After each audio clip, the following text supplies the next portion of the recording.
Welcome, everybody. This is the Clues of Leadership, where we identify with law enforcement leaders where they actually learned how to become a leader and be on the forefronts of our industry. Today, I have one of my special friends and guests, and one of my personal mentors. She is the chief of police for the Motor Vehicle Administration here in Maryland. She is a doctor.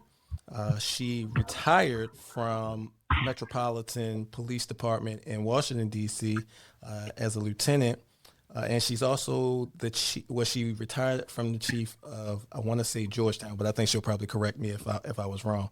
But I want to bring on my guest, my mentor, my auntie. I want to bring on Dr. Michelle Milam. This is Dr. Michelle Milam, Chief of Police. How are you, ma'am? I'm doing wonderful. Good, good, good. So I think I got it right, sort of, kind of. But did I get your history right of law enforcement? Where you been? Where you positions you've held? Basically, yes. Um, it's over 37 years, and I would also include that I've been a adjunct professor for 17 or 18 years, and I'm actually an associate professor. So that's kind of like a little promotion up from adjunct. So not only are you a practitioner, you're also one that actually does the educating and making sure that our people learn how to become police officers, right? Absolutely. So how is that? And when you think about it, we always talk about the education of our officers and everything, but it usually doesn't come from the practitioners. It usually come from academia people, people who only study the actual industry, but they don't have really too many lived experience. I see now more of our leaders are actually becoming teachers and going back and training the new officers. So how has that been for you? Academia is academia. Anyone can teach a subject in a book. It's different when you've lived that subject and have that experience of what you're actually teaching to the student. And so a number of our students now in society are adult learners. And so they don't really learn by just reading a concept or a theory or a definition in a book. They are more hands-on and visible. So they really want to see what real life is like. And so I have brought that to every student that I've ever taught. And I'm grateful for it because I definitely get to ask you some questions that kind of split both sides. So, we get to talk about the policy side of law enforcement, but then I get to ask you, like when your students are studying, what type of practical information are you able to give to them? Because I know certain things you're not able to really say in a classroom setting, like what the homicide scene was, or some of the more crazier things that we deal with. Um, but what I asked you to come on for was to talk about your leadership and how you've come 37 years in this industry to being in the position that you're in now, where our peers and the newcomers, the babies, they look up to you. They look, it's always awesome to see a woman here in leadership. So, how did you? Well, let's talk about your start. You started in MPD. How was that? What did you do there? I'll tell you a funny story. I was lured on the department under the guise that I would immediately go into crime scene investigation. And at that time, my recruiter said to me that because I have a degree, my undergraduate degree is in chemistry, we're looking for people like you to go into forensics. And so I joined the police department, similar to how folks would join the military, thinking I was going to jump right into forensics. And I've had a really eye opener experience because that's not really how policing goes. You have to, join the police academy, you have to pass that. And so for me, how I would characterize my 37 plus year career is that I took 1 minute at a time, which turned into 1 hour, which turned into 1 day, which turned into 1 week, which turned into 1 month, which turned into multiple years. And that's how it has carried me. It's not so much, I did not envision that I would be a police officer for 37 plus years. And so I had to take it in small increments. That's good advice that, just take it one day at a time, 1 minute at a time, because I think too often a lot of us get into it and we look at the finish line like, oh, I can't wait to get to my 25 years so I can just walk out of here. But here you are 37 years later, and you said it. Like, I didn't believe I would be here. I didn't think that I would do 37 years in this profession. So Very much true. And a number of my friends didn't make it. So it's a blessing in itself that I can sit here and say that. that is. So one of my questions I want to ask you, when you look back on your experience, what gave you the clearest clue about what kind of leader you wanted to be in your career? I would say that I wanted to be the type of leader that I didn't have. So what And didn't so you as have? each year came along, there were things that I liked in a leader and the leaders that I worked under. I would say that there were things that I definitely didn't like. And I always envisioned myself, if I ever found myself in that position, that I was going to be that type of leader.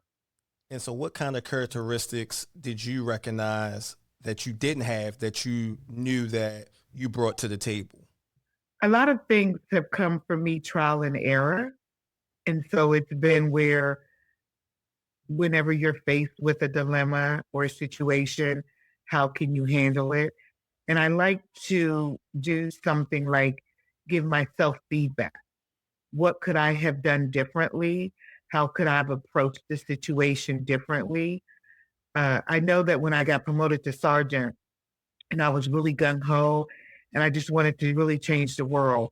And while initially that didn't pan out the way that I wanted, and I really needed to take a different look at myself internally and see maybe where there's some things that I could change internally. And so we kind of look at that as situational leadership. You might have to change based on what the situation brings uh, your way or what you actually encounter. That's one of my favorite styles that I depend on is situational leadership. It makes me take time to diagnose the problem and figure out the best course of action to solve it. And so, yeah. So, what would you say early on in your career, just about leadership, that you misunderstood, but once you gained that experience, you was like, that makes sense now. That rank doesn't make people do what you tell them to do. You said That you something have to there. build, that you really have to build a rapport. And just because you're carrying something on your shoulder or on your sleeve doesn't make people respect you. You have to respect is earned. You said something there. I feel like often people look at the rank and they think automatically, oh, this person must be a great leader. Where in actuality, half the department doesn't even listen to them. They listen to what we always say is the unsung leader or the leader without any rank, the person that's out there in the trenches that has earned it. Exactly what you said. Another thing that I would add to that is that as a leader, you need to recognize who the unwritten leaders are, or those who folks are really following behind that they don't really know who they're following behind. And you have to gain their confidence that you know what it is. Another thing that I would just add is that you can't be afraid to make a mistake and you have to own up to that mistake. Yep. Yep. So when talking about the unsung leader, um, that person, the informal leader, how do you recognize when that's the person, like that's the leader on your squad, on in your contingency, your unit? How do you identify that person? Some of it, the light shines almost immediately, and it's you're on a scene or involved in a situation and you really see that person making decisions. They've made decisions that are, in some case, at a maturity level beyond, you know, like a young officer, an officer that comes right out of the academy, or you definitely see it in maybe some of the more mature officers with a longevity in service. So you can't just say that I'm immediately going to, follow or see the informal leader as someone who has the time on when it could be a young person who's rallying around folks and getting them to do, the right thing or something like that. Um, you, in some cases, just have a conversation with them, and they're the ones who are asking you questions about things. They want to absorb your knowledge. And so you can't just look at a textbook and say, how do I recognize the informal leader? It's something that it builds up over the time. Again, I can tell you that I made a number of mistakes in identifying who I thought that may be an informal leader and they weren't. So while you want to put a lot of your trust that informal leader, you also have to ensure that consistency and reliability is there as well. So it takes a little skill to identify that person and experience. It's not just something you newly promoted sergeant would figure out. Like it takes time to identify that person. Absolutely. Gut feelings, spidey senses, whatever you wish to call it, it is that, sometimes it's that angel on your shoulder that's telling you that this is really the person that you need to trust. So, I mean, there's a number of things, and I don't want to sit here and say that these are the top three things when the bottom three could be, how you would go about recognizing it. That makes sense. That makes sense. So in your career, tell me about a decision that you made that tested your leadership um, more than anything else. Like, what was that decision that you had to make as a leader that changed everything, or one of the bigs? So there are a number of ones. I mean, I don't know that I can specifically pinpoint a particular one. One I will share. One of my first days on the job, on a position, I took a position, and one of my first days, I had received some information that I needed to speak to one of the officers. He was a detective, but I'll just say officers just for this communication. And I needed to speak to him because he apparently was having some, you know, um, distress or work performance. Now, it wasn't really anything that was negative or required, like written documentation, but probably just a conversation. And I reached out to the officer to say, "Hey, I need to talk to you." And he said, "Hey, I really need to read. There's some things that I need to handle at home." And I said, "I really need to talk to you." And I was adamant. He said, I will be here first thing in the morning when you get here, ready to have a conversation with you." And he got killed that night. Wow. And so I did beat myself up for a really long time about, should I have just invoked it's a directive that you stay here and talk to me? I don't know. I mean, it's been quite a while since that happened, but you have to be able to move forward because it doesn't stop there.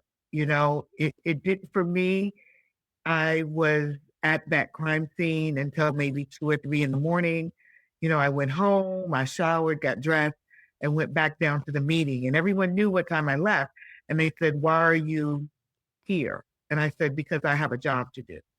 And in his memory, I got to be here to support everyone else. And so folks want definition of what leadership is.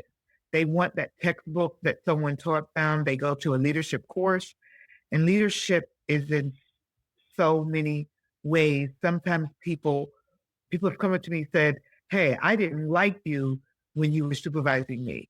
But after you left, I fully respect you because I now understood everything that you did." And so there's just a number of things. And it's really hard to tell. I'll also share that to hear my children talk about their interaction with me. during that time. And there was some impact there because, you want to yell at your kids about something that they did wrong. And then you go to work and one of the officers is doing something, similar. And you're like, oh, that's an adult. I just yelled at a little kid. So it's just different things. I mean, leaders are not born, they are developed through things that their parents have taught them, things that their friends have taught them, things that uh, their religion has shared with them, their integrity, their morality. It's just a number of things that leaders do to make themselves good leaders. And popularity doesn't make good leadership. You are dropping so much knowledge, and it's insane. And some of the stuff I've heard other people say, so I know it's true.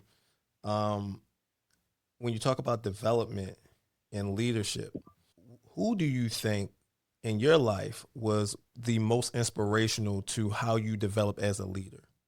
I don't know that I can name one particular person that I developed my leadership from as far as on the professional side, but I would say that my mother gave me the strength to be a leader. And some of the things that she has gone through in her life let me know that I could continue to go on and be that leader and show up every day to do what that was. And so I would say it would be, my mother. And she's not a police officer. She, half the time doesn't know all the stuff that's going on. But I would say that my leadership is based on strength. Go back to what you were saying that leadership is formulated through a lifetime, but it's not just strictly from the profession. Because one of the things I do know about you is that you are a graduate of the FBI National Academy, one of the great executive development courses that we have in our profession. But what you said is that before I even got here, before I even wore a uniform, my mother had developed skills in me, had given me the strength to develop into the person I would be, to the leader I would become. What do you think it was about your mom's strength that showed you that you could be that leader? I think it was her perseverance as a person. It was, as she says and will say, so I retired from before my mother retired. Um, and my mom's a breast cancer survivor. Amen to And that. she continued to work because she said that the insurance was at her job was better than Medicare. And so when I saw her go through um, the chemo, when I saw her fight back, losing all of her hair, um, and just her health just continued to fail, I knew then that that was where that she was going to bring out that strength that she generally wouldn't show. And so um, when I went to her retirement, um, she said she doesn't know where I got my strength to do stuff because she doesn't think that it's her. And she's that person that I know that no matter what, she's going to be that strong person. And it's not strong based on a position, it's not strong based on wealth. It's just who she is as a person. That I've always said if I could have half the strength that she could, then I could, move on. I would also tell you that some of my strength comes from wanting to do better for myself and to be the best that I can. I always felt like I didn't necessarily want to be the smartest person or the best. I just wanted to do my best. And I felt like if I did my best, that I was going to achieve and and be successful.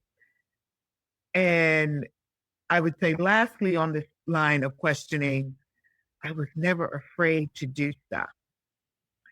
And so the people that whose shoulders that I stand on, some people were saying, "Oh, they're never going to accept you." Well, that was enough energy for me to say, "Well, I'll just try." You think I can't do this? Okay, well, let's just see. And so I can remember when I decided that I wanted to go to the FBI Academy, I put everything that I needed to into that process. And I got turned down multiple times. So I didn't go, the first time, and I didn't get accepted the first time. And so when I did go, it was, you're not going to let fail, because guess what? You fought for multiple years to get to the FBI Academy. And then when I graduated, I had someone tell me that you need to stay active. You didn't get this position or opportunity to not be an active member. And so I've maintained, that activeness in the alumni group. And so, and leaders, sometimes leadership comes from looking through a window that no one thinks you're looking through and saying, I'll do this differently. Or if I had that opportunity, this is how I would do it. Yeah. So back to the FBI National Academy, like you said, you did not have, like when you applied, you didn't go the first go round. How long were you on the wait list to go? And when you went, what do you think was the challenge in you completing that training? So the FBI National Academy is very competitive in a number of police agencies. Our agency did an assessment center to select the people that would go, and I always scored in the top two. So part of the denial that I received, I went to Johns Hopkins university and received my master's. And so that knocked me out for a couple of years of eligibility, because they didn't want folks doing both, or, going to both programs. So that knocked me out for a while. And then I just really believed that God was on my side. And so while thus far, I have not talked about spirituality or religion, but I definitely believe that there was a higher power that has kept me through these 37 years. No, on this show we talk about God and what He's done. So I I have no problem with that. So we know that there's always a divine power working for our favor and getting us through from day to day, especially to make it through this line of work in public service. So no, yeah, that's awesome. That's awesome. So another question I have for you is, we are going through some tough times now in public service and law enforcement in particular, not just in our region, our state, but nationally. As a leader, this is such a crisis mode that we're in. How do you maintain your credibility when it comes to your troops, but then also effectively still doing your job for which you were appointed to do? As with any distraction, you have to not allow distraction to change how you are going to run your day to day operation. Some of those distractions don't impact you, especially if they don't impact you on a day to day basis. It's a distraction. You have to set it to the side, and you have to move forward with what is happening in that particular time. I also would tell you that family is very important as well. And you have to, the same way that, folks have spirituality, you need that family support. And I always had family support with, um, my decision to be a police officer. So I would say that what you're referencing is political and all of those things, until it impacts you and your job, and what you have to do every day. Do not let it be a distraction. I think a lot of people don't have the support system, as you said. You know, you had your faith, you have your family. I know a lot of people that I met coming up were like second and third generation police officers. But for someone who doesn't have that pedigree and they are looking to, hop into the profession, what is something you would recommend to that newcomer that's just getting started, that wants to be a police officer and just, don't really understand what it is they're getting into? Like, what type of advice would you give them that they should mentally prepare? I know physically is something we have to do, but like, what other things should they do to prepare themselves to become a police officer? So, a couple of things.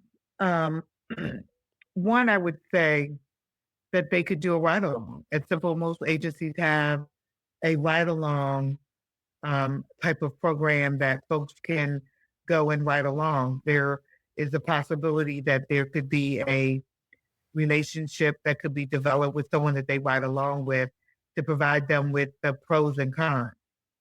As with anything, one's opinion doesn't make it like the job or don't like the job, doesn't mean that I will like or dislike the job. It's just you gotta take it, one as information and build on that. So ride along would be one thing that I would say that they could potentially do. A number of police agencies now um, have requirements for education. And so education really helps provide that insight into what policing does or what is required to do. There are a number of, number three, there are a number of organizations that provide mentorship for policing, like Noble, the National Organizations of Blacks in Law Enforcement. There are other women organizations that individuals can tap into to get an idea or understanding how that works in doing so. And so there are just a number of things that people can do to get, to get that. But I would say just contacting like a community service unit who may be able to provide information. There's internships out there that folks can do internships. There's also Citizens Academy that people can go to and engage in what actually policing is. There are podcasts that people can join and, find out exactly or ask questions, about policing and what to expect and what not to expect. So there's just a number of things that, folks can do with uh, helping them make their decisions on why they want to be a police officer. So now I'm in law enforcement, and I often tell a lot of the people I know the hardest jump for me was from officer to sergeant. What are your thoughts on from being a frontline officer to being a first line supervisor? What is so difficult about that transition? What makes that one the crucial or the biggest jump that you make in your career? I would say that it's the power. It, it becomes that power, like I'm in charge, without really not being in charge. I've maintained that sergeant is probably the hardest position on the police department. One, because you're still trying to get to know yourself and what kind of leader that you would be. Young men and women are promoted the the second that they get eligibility. Whatever the agency says, if it's 3 years, 3 years and 1 month, I'm a sergeant. And they really didn't have an opportunity to learn what it needed to be and as a sergeant, especially in your larger police agencies. That time goes by really, really, really fast. And so, I think that a number of people would say that that was probably the hardest one. But I also think that all positions are hard because you really don't always know what you're facing. people used to always tell me that the patrol was the easiest position out there. You come in and you take that call for service. And I don't think that it is. It's really an unknown, very difficult. I've also heard a number of my colleagues in the executive rank say that they just want to retire because they don't want to supervise people. Supervising people is the hardest thing that you ever have to do. It's not easy because you don't know what you're going to be faced with, what those folks are going to come in and do or say or engage the community. You just don't know. And you have to be really, really, really ready for anything that can come your way. And so I think early in my career as a sergeant, I would say I got promoted in year 4. And, I think that probably added to some of the challenges and difficulty again that I initially faced. Uh, I think I'm on one side a proponent of maybe 5 years before promotion, and then or some level of something above 3 years. Because when you think about that, year 1 is spent in the academy, and year 2, you're getting you're certified. You're on the job training and certification. So you use up a year and a half right then and there, Mhm. depending on how long. So you're telling me that a year and a half, this young lady or young man is now ready to be a sergeant? I don't know. I'm that's a rhetorical question that I'll leave for your viewers to try to decide. If you do another 2 years, so in 5 years, you could potentially be a lieutenant running a whole command of things. There are a number of people out here that they are mature enough to handle that, but I would argue that the majority aren't, and they need some more time.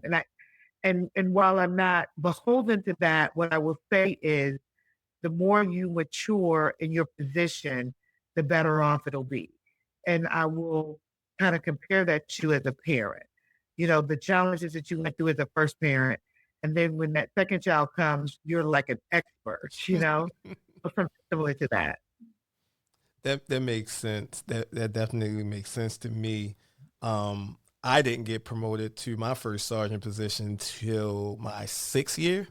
So I think at that point, like you said, I had a little bit more lived experience. I had just became a father, and so my patience had gotten a lot better. So some of the things that you would need to be a good supervisor, especially initially when you don't know that you don't know about the position, I think I waited a good period of time before I decided to say, all right, let me start supervising people and hop into leadership. What today, I know I talked about the crisis and everything, but do you see a leadership behavior that you know of or that you've heard of recently that is doing a lot of damage in our organizations, where people are like they're being thrusted to the forefront, and they're saying this is how all the police leaders are. Have you seen anything like that? I think that's somewhat of a difficult question to realistically answer because one, I've retired from uh, my BC police um, 14 years ago, 15 years ago. Well, no, I'm sorry. It's been a long time since I retired in 2014, so that's almost 12 years within a couple of months. And certainly policing, especially at a very large metropolitan police agency, has changed.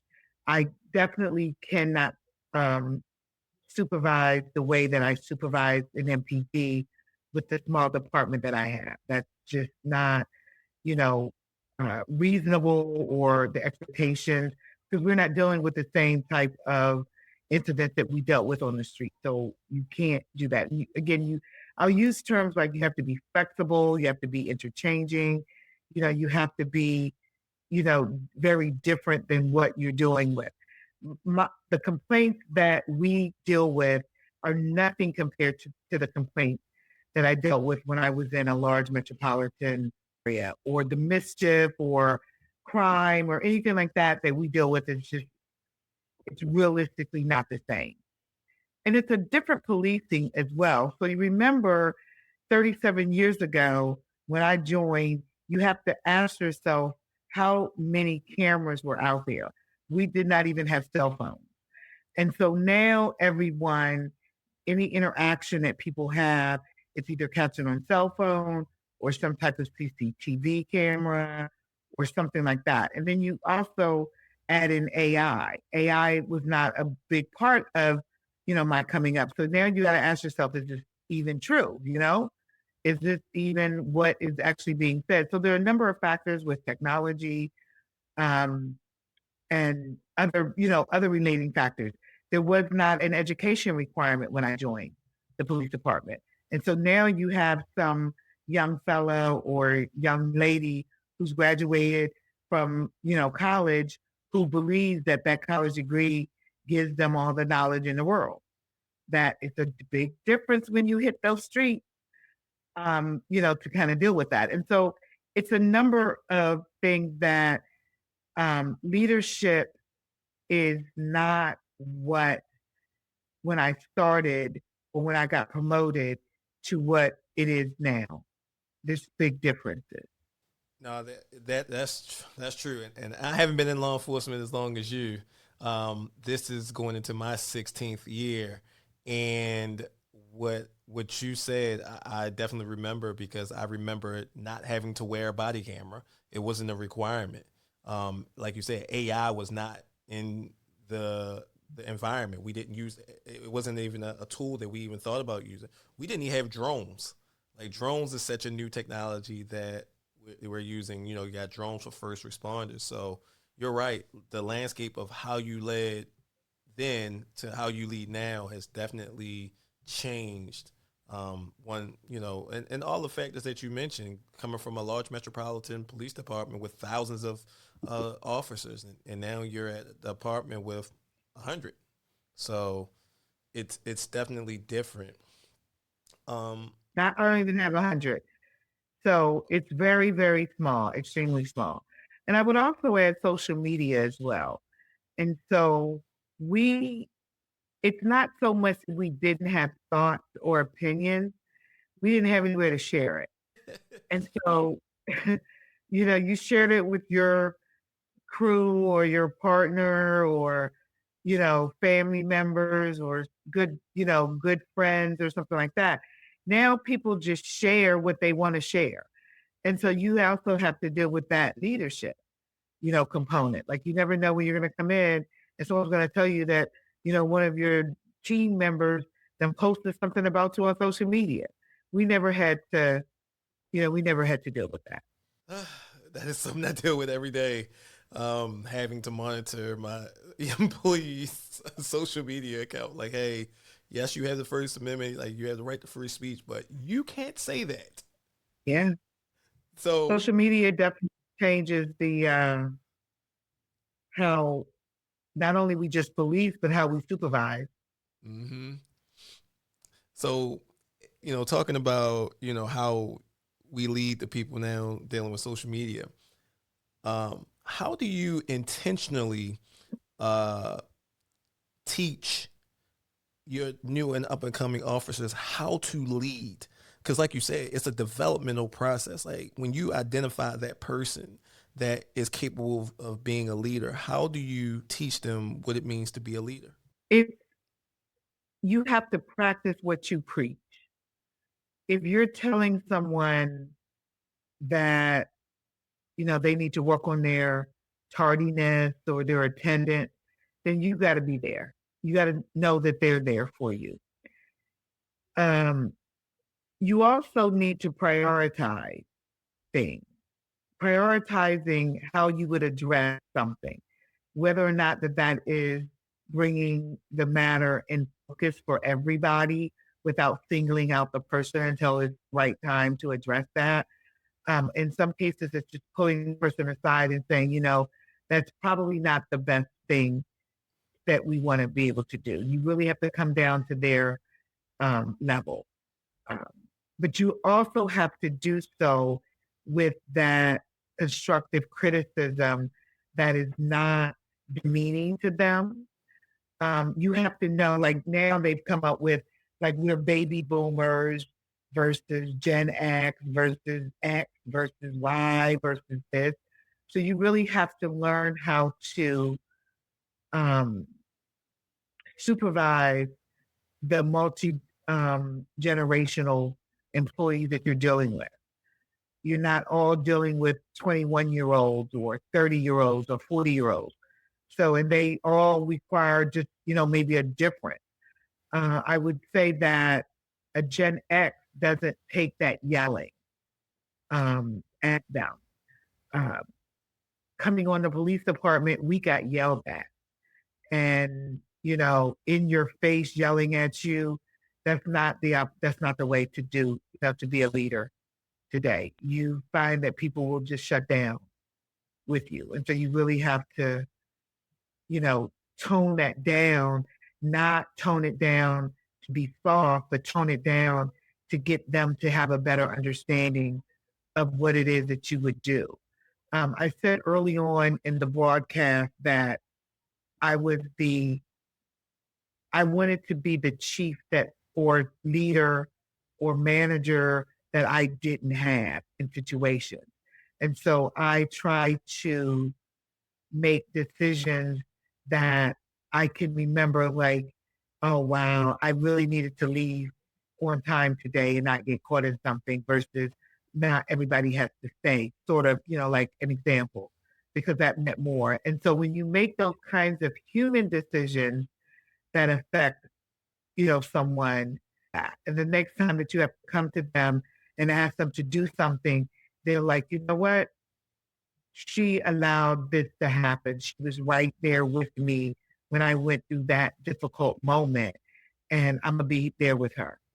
I mean, just recently, like you said, I made a human decision. One of my officers called me and was like, "LT, I got a flat," and I can remember one of my first supervisors telling me he didn't care. That was a my problem. Like that's your problem. You were supposed to be here at this time, and you're not here. You have to deal with the consequences. But then I thought in the moment, she's calling me to advise me, like, hey, this is the issue. I was intending on being late, but something happened. And just being a human and understanding, like when things happen, I can and I have the ability to say, all right, get your tire fixed, and I'll see you when you get in. Get here safely. And you know, that meant a lot to her. Like, oh wow, he didn't have to do that. He could have, charged me. He could have made me use leave. But those type of things, like you said, they remember. They remember. Yeah, absolutely agree. Again, I do think that there is a thin line between abuse of the, allowing for things to, be looked at in a difference, and you do have to recognize that. But certainly, you as the leader would have to determine when enough is enough. Like how, like a, one somewhat of a short story was um, from a number of students missed the an exam, and this is just my recollection of the story. Probably not the way that it was told, but number of students missed, saying that they all got a flat tire or whatever. And so the professor gave them an extension on the test. So when they all came in, he put them in different rooms. And the question on the test was which tire was flat. And so you have to ask yourself, did they even discuss? We all should say that it was, the right front tire, and so right. So they're all in different rooms. They can't, communicate with each other. And so obviously they all failed because they all put a different tire that was flat. And so that's when you know that it wasn't a flat tire. So again, and the other thing is, I would also say, well, actually, two things that have really popped up in my mind. You don't always have to react to stuff. People sometimes really show emotion too much, you know? And uh, I know that now my team, when I tell them that I'm upset, they're like, that's you being upset. Yeah, that's me being upset. Because you don't have to react to everything. You don't have to show this, like reaction that, could cause you to have some type of vein pump or something like that. So you don't have to really do that. And then I would also add to that, um, a lot of people don't know how to incorporate emotional intelligence in their lives. And so, how do I dig deep to deal with those particular issues? How do I prioritize or focus on realistically what the bigger picture is? The bigger picture isn't that the person was late, because they had a flat tire, or something to that nature. And so, I would add that those emotional intelligence really is something that a lot of people really need to learn about and to see how it can impact their lives. I could talk to you all night, but I want to respect your time. This is my last question for you. Um, it's Okay. more of yeah. If the next generation, if you could just leave them like one leadership clue, as they're matriculating through law enforcement and through this profession, what what lesson would you give to them, or what clue would you give to them? Should I say that can make them, really hone in on their skills? I would say build trust and have credibility with your team, whether or not that it is you at the bottom of the team or at the top of the team. And that goes along with community as well. So if you do not have people that can trust you as a credible leader, then you will struggle each time. You will always be climbing the same steps of that revolving ladder. Thank you, thank you. I appreciate it. Well, this wraps up our episode, everybody. This is have been a great interview. I learned a lot. I hope you learned a lot. Um, I think I gotta get her back on when she got some more time, because she is an extremely busy woman. Like she said, she has family, she has teaching, she has her full time chief job, and then she has to answer my questions when I call her, so she can help me out. So um, I love you. Thank you so much. I honor you for giving me the time and just having a conversation with me. And make sure you like, subscribe, and just give me some comments. Let me know how you like this interview, and let me know how this helped you. And if it doesn't help you, hey, just the episode wasn't for you. And check out another one. Thank you, everybody. Well, thank you very much. And I look forward to the next call saying, hey, Auntie, That's I right. need some advice. Hmm. And the good thing is, I don't have to just call about work, y'all. I get to call about personal stuff. So these are the type of people that when you want to develop yourself as a leader and as a person, you want to have these type of people in your corner, not just the professional, but we've developed beyond that. So thank you, and Absolutely. God bless Just you. one thing. My very first class that I taught, those students I'm still in touch with, a number of them. And so this didn't just start with you, Mr. Dominique. I have maintained this through a large part of my, um, professional career, that I'm here if you need to reach out to me. And so again, I'm trying to be that chief or leader or person that I may not have had, for someone to look back. So yeah, thank you very much for having me. Thank you. And You know what? I didn't give you a anytime, chance. call. A chance. I didn't. You didn't tell them that you were a Delta. I forgot to even mention that part about you. I remember when I looked at your crimson earring. There you go. Okay. Listen, Yeah. uh, that's probably why you're one of the best leaders that I know and I communicate with on the regular. So, but thank you Yes. again. It'll be 43 years this year as a Delta. So Mm. I'm just, yeah, I started early. And she's still young, y'all. Okay. All right. Thank you. Thank you. All